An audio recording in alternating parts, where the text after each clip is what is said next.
Moving over to the heavyweight division now, we got a fun matchup, one that I'm very much looking forward to here. We got the brash, loudmouth Josh Hokit coming in at minus 215, going up against Denzel Freeman, who comes in at plus 185. Now, Hokit had a successful UFC debut back, I believe in November, where he did a great job in terms of just blitzing Max Jimenez, and that was a fight where the only kind of qualm you could, or flaw in Hokit's game there, was the susceptibility to that leg kick. Jimenez hit him with a few good leg kicks, and you could see it hurting Hokit right away, but Hokit said, fuck it. He went forward, he landed big shots, he saw that he was hurting Jimenez, and then he eventually got him out of there. Now, that's a complete opposite of what he did against Guilherme Uriel on the Contender series, where he just cooked him. He slowed him down, got his grappling going, dragged him to the mat, numerous mat returns, smothered him, and eventually got that finish in the second round. And that's what a lot of people are expecting him to do against Jimenez. But I think that's where we can start crediting him for his fight IQ. You know, he is a wrestler at heart, but he has the basics of the striking game down. So he can really go both ways depending on who he's going up against. Against Uriel, he knew he was going to go up against a very strong power puncher, a guy who had a BJJ background as well, but was much more dangerous in terms of implementing his power and his explosivity. So Hokit put the wrestling grind on him, got that sizzle off the power, got him to the ground, wore him out, and got him out of there in the second round. Whereas with Jimenez was probably a little bit more dangerous on the ground. So rather than utilizing his wrestling offensively, he utilized it defensively, kept Jimenez in the striking realm, and eventually put that pressure on him and got him out of there pretty quickly. So I like Hokit. You know, say what you want about his attitude and, you know, trying to be Colby Covington 2.0.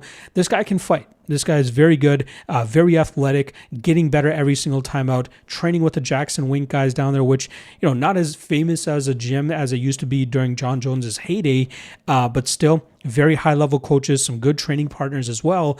I think Hokit is a very solid prospect who loves to fight, who will probably find himself in the top 10 by the ending of the year, maybe even higher than that, depending on how active he stays.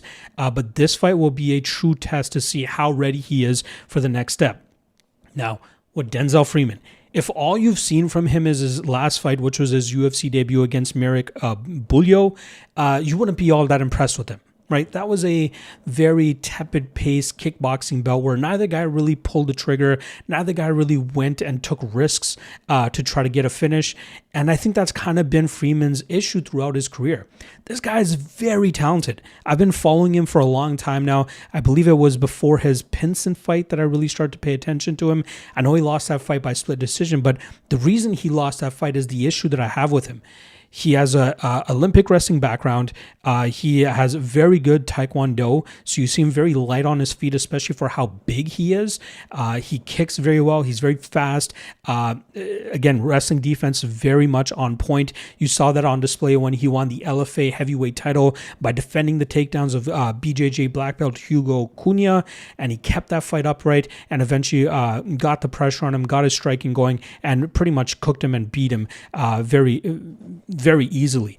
But he just doesn't seem to have that next gear. You know, he doesn't seem to have as much investment in the MMA world as he has in the Olympic wrestling world, which he seems to have most of his attention. He even tried out for the WWE. Didn't really cut it over there, got back to actual wrestling, but now getting this opportunity with the UFC. You know, this is a guy, if you were just basing it on skill, he's top 10 heavyweight right now. We know how, limited the heavyweight division is to begin with. This guy could easily stamp himself into the top 10 if he really applied himself. And I think knowing that he always has that skill set in the back of my mind, this is a guy that's always allowed to go out there and get wins and could even make a title run if he really applied himself. He's very athletic, very good. And this matchup will truly tell us a lot about both of these guys. With Hokit, if he can't get Freeman down, which I don't think he can, he might be able to get the takedown, but I don't think he can hold him down. Will he be able to outstrike him? Because skill-wise, I think Freeman is the better skilled fighter. The better skilled martial artist.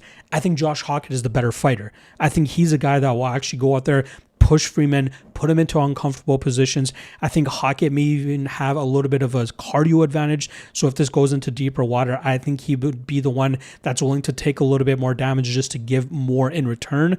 And that's why I end up leaning him ever so slightly here. I think this is a matchup he can go out there and really assert himself, but not with minus 215 confidence. I think Freeman is a no-brainer dog shot here because of the skill advantage he holds, but he's really going to be tested in this matchup. So I'm going to do one of those sitting on the fence things here. I'm picking Hokit to win, but I wouldn't mind a shot on Freeman, especially if you can get closer to plus 200. Because, again, skill-wise, Freeman better, but fighter-wise, Hokit will dig a little bit deeper and make this a little bit more challenging on Freeman.